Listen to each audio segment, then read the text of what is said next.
কম পড়ো, বেশি ঘুমাও। রম্য রচনা বিল্লাজ রাজু, প্রকাশকাল 12ই সেপ্টেম্বর 2025।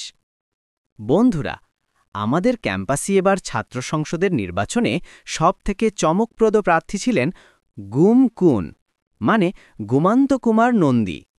না, উনি কোনো ভয়ঙ্কর অপরাধী নন, আসলে উনি অতিরিক্ত ঘুমাতেন, এই যা। ক্যাম্পাসে তার একমাত্র অবদান ছিল ক্যান্টিনের সবচেয়ে আরামদায়ক চেয়ারটি আবিষ্কার করা আর ঘুমিয়ে পড়া।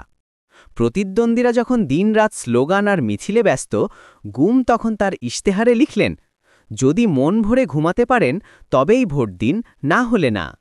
আমি নির্বাচিত হলে ক্যাম্পাসের সমস্ত চেয়ার হবে ম্যাট্রেস এবং ক্লাসের সময় হবে ঐচ্ছিক।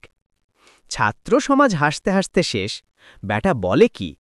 তাদের স্লোগান ছিল, কম কথা, বেশি ঘুম, ঘুমকে চাই। সবাই ভেবেছিল এটা একটা বিরাট কৌতুকই বটে।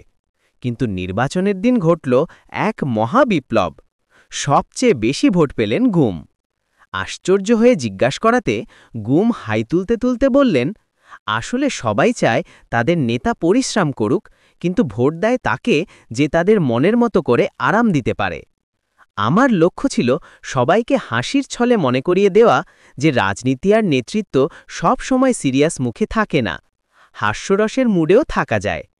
কখনো কখনো স্রেফ মজার ছলে সৎ উদ্দেশ্য নিয়ে দাঁড়ালেও জয় আসে বটে। তার দল জেতার পর প্রথম মিটিংয়েই সবাই ঘুমিয়ে পড়ল। তবে এর পরে যা ঘটল তা আরও মজার। গুম তার অলসতা দিয়েই ক্যাম্পাসের সবথেকে বড় জটগুলো খুলে দিলেন। কিভাবে?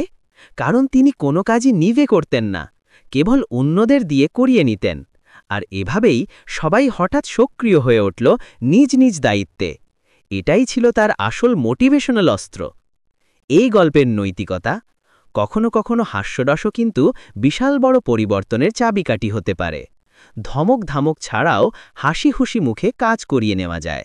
আমাদের নেতারা যে কবে থেকে রাগারাগি অগ্নিমূর্তির ভাব ছেড়ে হাসিমুখো হবেন কে জানে।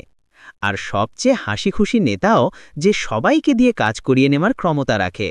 এটাই ছিল মোটিভেশন। গল্পটা ছিল নিতান্তই হাস্যরসের মোটিভেশনাল স্টোরি। দয়া করে কেউ সিরিয়াসলি নেবেন না। আল্লাহ পাক সবাইকে শুভ বুদ্ধি দান করুন, আমিন। 12/9/2025।